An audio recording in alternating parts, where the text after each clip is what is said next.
Hello guys, இந்த வீடியோல நம்ம percentageோட definitions, formulas and சில example problems பார்க்க போறோம்.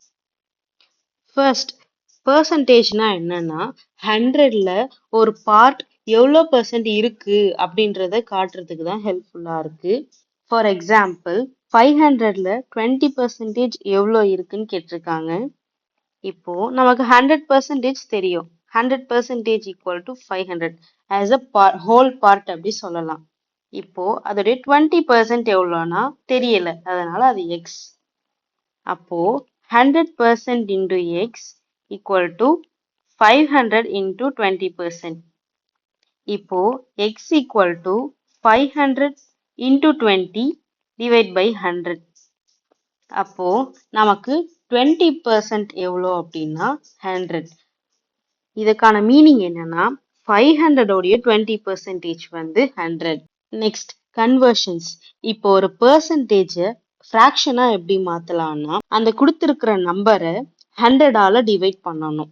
ஃப்ராக்ஷன் டு பெர்சன்டேஜ் எப்படி மாத்துறதுன்னா கொடுத்திருக்கிற எக்ஸ் பை y 100%ஆல மல்டிப்ளை பண்ணணும். நெக்ஸ்ட் பெர்சன்ட் டு டெசிமலா எப்படி மாத்துறது அப்படின்னா கொடுத்திருக்கிற எக்ஸ் என்ற நம்பரை 100ஆல டிவைட் பண்ணிக்கிறோம். தென் அது வந்து 0.01x மாறிடும். ஃபார் எக்ஸாம்பிள் 75% ஃப்ராக்ஷனா மாத்தணும்னா டிவைட் பை 100. ஸோ 3/4ன்ற ஆன்சர் நம்ம கெட் பண்ணியிருக்கோம். டெசிமல் டு பெர்சன்டேஜா மாத்தணும் அப்படின்னா கொடுத்திருக்கிற டெசிமல் வேல்யூவை நம்ம 100ஆல மல்டிப்ளை பண்ணிக்கிறோம். ஃபார் எக்ஸாம்பிள் 0.008 பெர்சன்டேஜா மாத்தணும் அப்படின்னா இன்டூ 100 பண்றோம். அப்போ 0.008 into 100 equal to 0.8%. Then this is the memory map. அதாவது இப்போ 5% அப்படின்னா 5/100. இதை நம்ம டிவைட் பண்ணோம் அப்படின்னா 1/20 கிடைக்கும். ஆனா இதை எல்லாத்தையும் மேனுவலா பண்ணிட்டு இருக்கிறது டைம் டேக்கிங் ப்ராசஸ். அதனால மெமரி மேப்ன்றத ஒன்று கொடுத்துருக்காங்க. இதை நம்ம ஷார்ட்கட்டா யூஸ் பண்ணிக்கலாம். ஃபார் எக்ஸாம்பிள் 25% ஆஃப் 84ன்றது எவ்வளோன்னு கேட்டிருக்காங்க. 25% நம்ம மேனுவலா 25/100 அதை டிவைட் பண்றது இந்த மாதிரி தேவையில்லை. டைரக்டா 25% அப்படின்றது என்னன்னு நமக்கு தெரியும், 1/4. அப்ப 84 into 1/4 equal to 21. இதை நம்ம டைரக்டா யூஸ் பண்ணிக்கலாம். Next example number 1. 20% ஆஃப் 350 எவ்வளோன்னு கேட்டிருக்காங்க. இப்போ 20% நமக்கு ஆல்ரெடி தெரியும், 1/5. அப்போ 20% 1/5 into 350 எடுத்துக்கலாம். We can get answer directly, 17. Next 50% of 920. 50%னா 1/2 into 920 equal to 460. Comparison technique. ரெண்டு குவான்டிட்டி கொடுத்துருக்காங்க, ஏ அண்ட் பின்னு சொல்லிட்டு. இப்போ ஒரு குவான்டிட்டியை இன்னொரு குவான்டிட்டிக்குள்ள எக்ஸ்பிரஸ் பண்ணணும் அப்படின்னா quantity A divide by quantity B into 100% போடலாம். இப்போ 50 சென்டிமீட்டர் அப்படின்றது 2 மீட்டர்ல எத்தனை பெர்சன்டேஜ்னு கேட்டிருக்காங்க. இதுல யூனிட்ஸ் வந்து சேமா இருக்கணும்னு சொல்லியிருக்காங்க. அப்ப 2 மீட்டர் வந்து சென்டிமீட்டரா மாற்றும் போது 200 சென்டிமீட்டரா இருக்கு. குவான்டிட்டி ஏன்றது 50 டிவைட் பை குவான்டிட்டி பின்றது 200 into 100 equal to 25%. For example, 120 gram is what percent of 4.8 kilograms கேட்டிருக்காங்க. இப்போ யூனிட்ஸ் வந்து சேமா இருக்கணும். இப்போ கிலோகிராம நம்ம கிராமா மாத்திக்கலாம். இப்போ 4.8 into 1000 equal to 4800 gram. Then quantity A equal to 120 grams, quantity B equal to 4800 grams.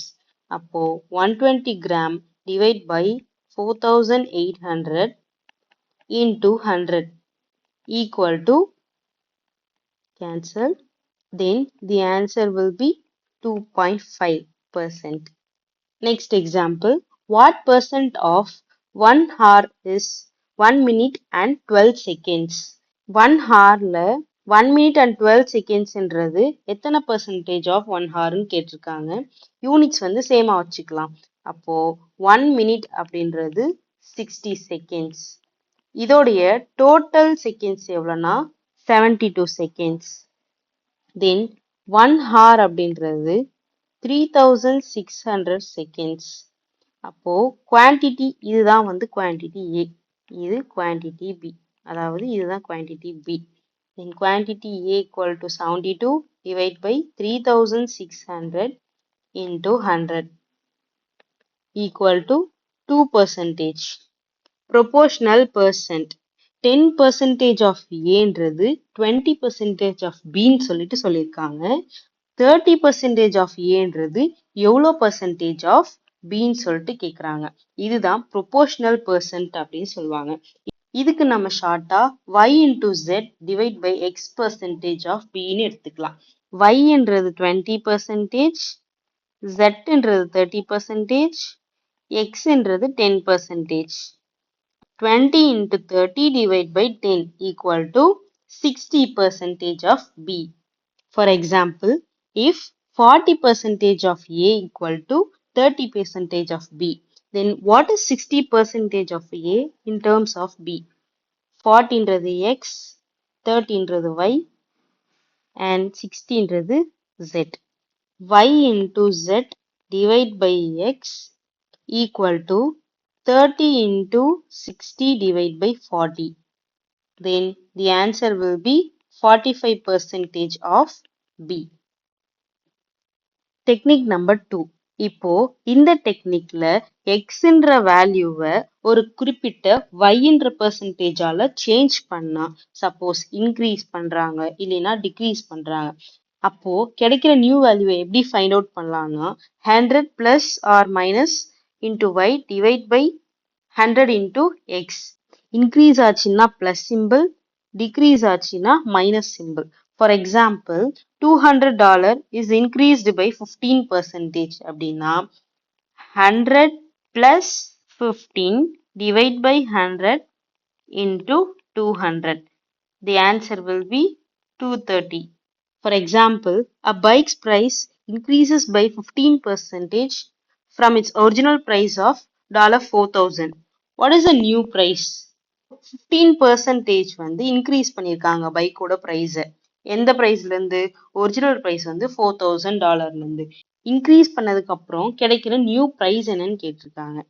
100 plus 15 divide by 100 into 4,000.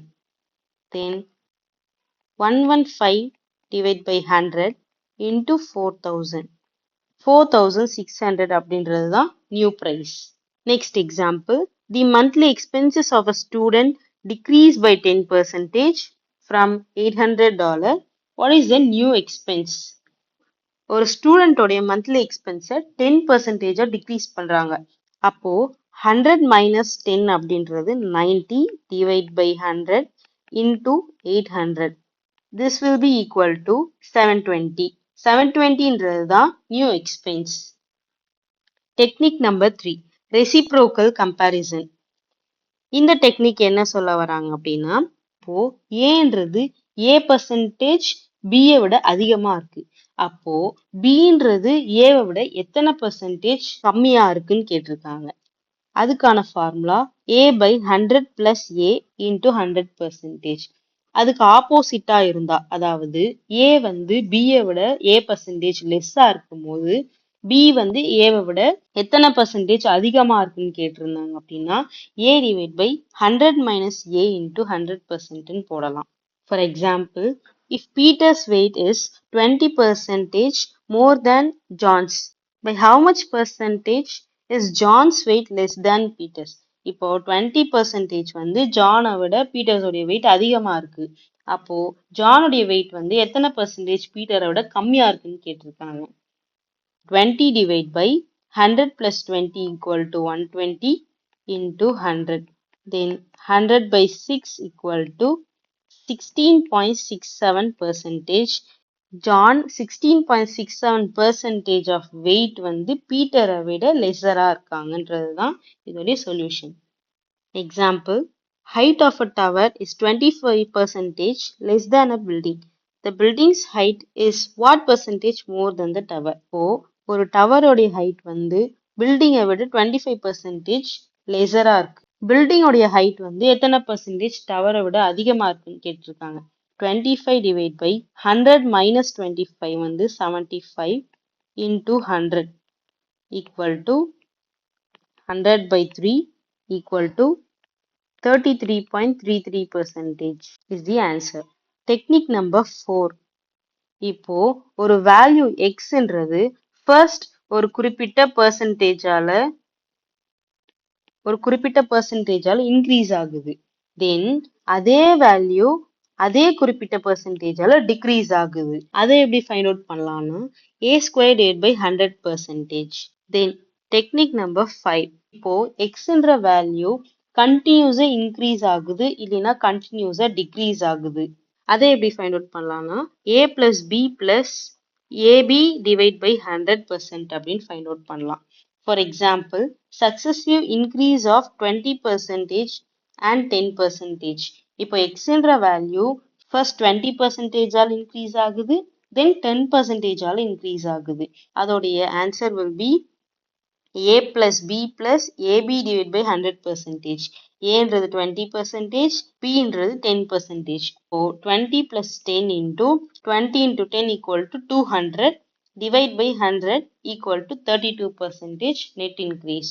For example, the price of an item increases by 10% and then decreases by 10%. What is the net percent change? இப்போ ஒரு item உடைய price வந்து first 10% increase ஆகுது, then 10% decrease ஆகுது. அப்போ a square divided by 100 equal to 10 square divided by 100 equal to 1. அப்போ இதோட changes எவ்வளவு percentageனா 1%. Next, the salary of an employee increases by 20% and then increases further by 30%. Find the net increase percentage. இப்போ ஒரு எம்ப்ளாயோடைய salary first 20% ஆல் increase ஆகுது, தென் 13% ஆக increase ஆகுது. இப்போ அவங்களுடைய நெட் இன்க்ரீஸ் பர்சன்டேஜ் எவ்வளோன்னு கேட்டிருக்காங்க. 20 plus 30 plus 20 into 30 divide by 100. Then 56% will be the net increase of an salary of an employee. Technique number 6. Consumption rule. இந்த ரூல் எக்ஸ்பிளைன் பண்ண ஒரு எக்ஸாம்பிள் சொல்றேன். இப்போ நம்ம கிட்ட ₹100 இருக்கு. ஒரு சாக்லேட்டோட பிரைஸ் வந்து 10 rupees. இப்ப சாக்லேட்டோடைய பிரைஸ் 10 இருக்கிறதுனால நம்மளுடைய ஹேண்ட்ல இருக்கிற பிரைஸை இன்க்ரீஸும் பண்ணாம டிக்ரீஸும் பண்ணாம 10 சாக்லேட்ஸ் வாங்க முடியும். இப்போ அதே சாக்லேட்டோட பிரைஸ் வந்து 1 சாக்லேட் ஈக்குவல் டு ₹20 சேஞ்ச் பண்றாங்க அப்படின்னா நம்மளால 10 சாக்லேட்ஸ் வாங்க முடியாது. அதுக்கு பதிலா கன்சம்ஷன் ரேட் வந்து கம்மியாகுது. அதாவது நம்ம சாக்லேட்ஸ் வந்து கம்மியா தான் வாங்க முடியும். அந்த 100 rupeesக்கு 5 சாக்லேட்ஸ் தான் வாங்க முடியும். இப்போ அதே சாக்லேட்டோடைய பிரைஸ் வந்து 5 டிக்ரீஸ் ஆகுது. அதாவது 10ல இருந்து 5 டிக்ரீஸ் ஆகுது அப்படின்னா டபுளா நம்ம வாங்க முடியும். எவ்வளவு சாக்லேட்ஸ் வாங்கலாம்னா 20 சாக்லேட்ஸ் வாங்கலாம். இந்த எக்ஸாம்பிள்ல ஒரு பிரைஸ் ஆஃப் அன் ஆப்ஜெக்ட் வந்து ஒரு குறிப்பிட்ட பெர்சன்டேஜால சேஞ்சஸ் ஆகுது. அதாவது இன்க்ரீஸ் ஆகுது இல்லைன்னா டிக்ரீஸ் ஆனா அதோடைய கன்சம்ஷன் ரேட் வந்து அக்கார்டிங் டு தட் இன்க்ரீஸ் ஆகலாம், டிக்ரீஸ் ஆகலாம். இப்போ பிரைஸ் ஆஃப் சாக்லேட் இன்க்ரீஸ் ஆனா அதோட கன்சம்ஷன் டிக்ரீஸ் ஆகுது. அதே அதோட பிரைஸ் வந்து டிக்ரீஸ் ஆனா கன்சம்ஷன் இன்க்ரீஸ் ஆகுது. இப்போ இந்த மாதிரியான எக்ஸாம்பிள்ல வந்து a divide by 100 plus or minus a into 100% அப்படின்னு சொல்லிட்டு இந்த ஃபார்முலா நம்ம அப்ளை பண்ணிக்கலாம். For example, the price of sugar increases by 20%. By what percentage must a family reduce consumption to keep the budget unchanged? அப்போ அந்த family வந்து தன்னுடைய பட்ஜெட்டை சேஞ்ச் பண்ணாம அவங்களுடைய கன்சம்ஷனை எவ்வளோ பர்சன்டேஜ் ரெடியூஸ் பண்ணிக்க முடியும்னு கேட்குறாங்க. Then the answer will be 25 by 100 plus 25 into 100. Then 25 by 125 into 100. Then the answer will be 20%. இப்போ இந்த ஃபேமிலி வந்து 20% ஆஃப் கன்சம்ஷனை ரெடியூஸ் பண்ணாங்க அப்படின்னா அவங்களுடைய பட்ஜெட்டை சேஞ்ச் பண்ணாம வச்சுக்கலாம். Next example, the price of cooking oil falls by 20%. How much percentage increase in consumption to keep expenditure the same? இப்போ price of cooking oil வந்து 20% less ஆகுது. Then the solution will be 20 divided by 100 minus 20 into 100. 20 divided by 80 into 100. 100 divided by 4 to be equal to 25 percentage.